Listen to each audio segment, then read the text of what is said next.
Hello, everyone, and welcome to the December Market Compass. Now, as we head into year end, perhaps to enjoy some well-deserved holiday cheer, we're all hopefully reflecting on a successful 2023 and looking forward to 2024. Now, in this edition of Market Compass, we'll focus on our outlook for 2024, what we see happening in the economy, with the Fed, with inflation, and of course, how do we think about portfolio positioning as we enter the new year? You can go to edwardjones.com to watch the full episode.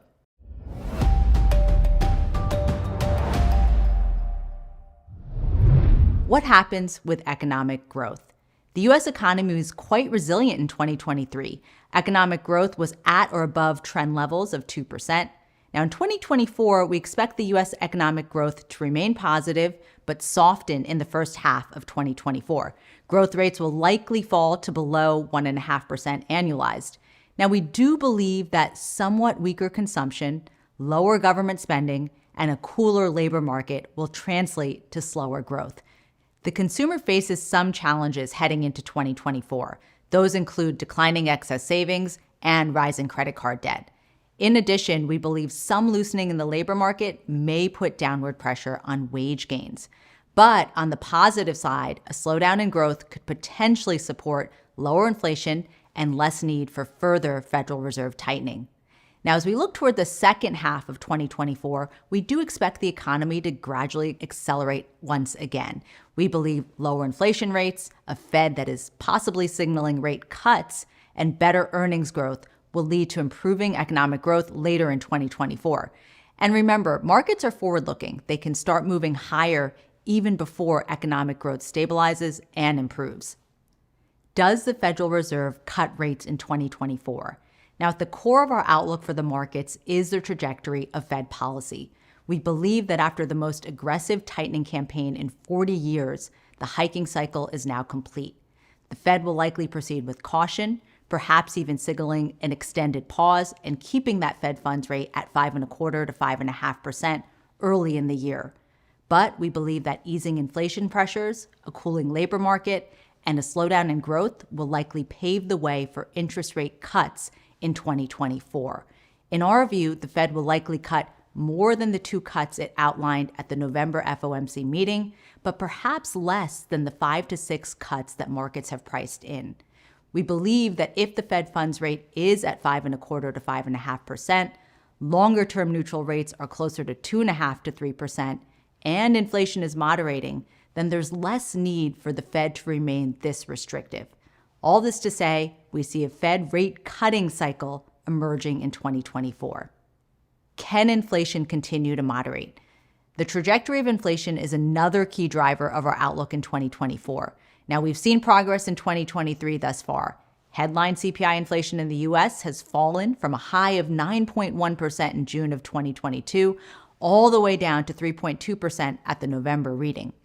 Core inflation also moved lower from 6.6% to 4%. Now, while the last mile down to the Fed's 2% target may be gradual and even a bit bumpy, we do see core inflation heading towards 2.5% in 2024. Now, there are a couple of reasons for this. First, the shelter and rent components of inflation, which make up nearly 40% of the basket, have softened in real time and typically show up with a lag in the CPI figures. So we believe this will put downward pressure on inflation in the months ahead. And secondly, we believe wage gains will continue to moderate. That will help cool services inflation as well. So overall, we see the downward trend in inflation that began in 2023 continuing in 2024.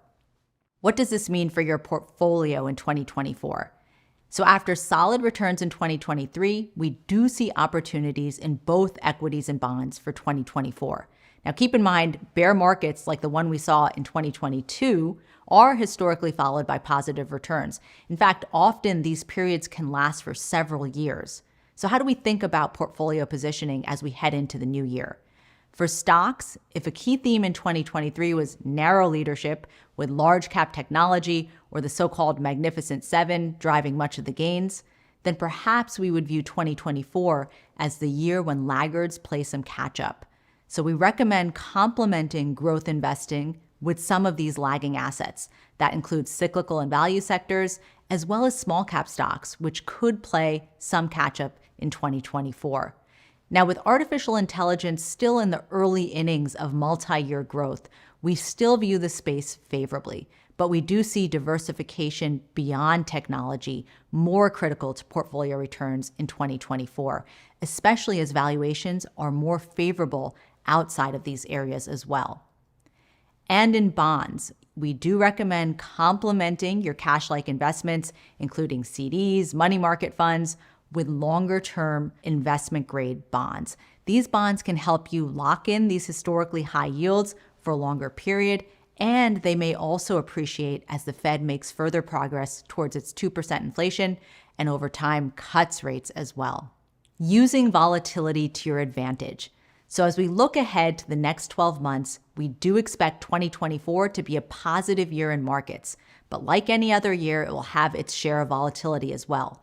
We believe balance and diversification in your stock portfolio and bond portfolio can help you position to maximize return potential for the year. And this is also where your financial advisor can come into play. They can help ensure you have exposure in your stocks and bonds that is tailored to your specific financial goals and risk tolerance.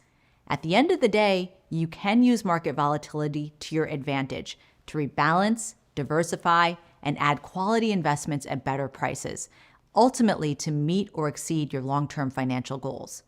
So if you are interested in our 2024 market outlook, head to edwardjones.com to read the full report. And thank you again for your viewership.